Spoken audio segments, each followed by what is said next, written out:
అల్లం ఎల్లిగడ్డ కూడా తీసుకొచ్చాము, అన్నీ చేసి పెట్టాలి ఇప్పుడు పేస్ట్. చూద్దాం పచ్చళ్ళు అన్నీ సూపర్గా కుదురుతాయని. ఫ్రెష్గా మసాలాలు ఇప్పుడే వేయించుకున్నానండి, మిక్సీ పట్టేసి పచ్చళ్ళకి వాడదాం. గోంగూరను ఈ విధంగా కడిగి మంచిగా నీడలో వాటర్ లేకుండా ఆరబెట్టుకోవాలి. పచ్చడి ఖరాబ్ కాదు, మంచిగా ఉంటుంది. మనం గోంగూర పచ్చడి ప్రిపేర్ చేసుకుంటున్నాం. కొంచెం ఇంగువ వేసుకోవాలి, ఫ్లేవర్స్ మంచిగా ఉంటుంది. నెక్స్ట్ పసుపు వేసుకోవాలి. ఇప్పుడు గోంగూర మొత్తం కంప్లీట్గా గోంగూర ఈ విధంగానే వేసుకొని ఉడికించుకోవాలి.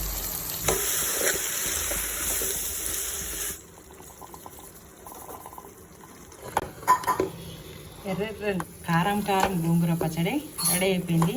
సూపర్ ఉంది, గుమ్మగుమ్మలాడుతుంది. మీరు మిస్ అవుతున్నారు.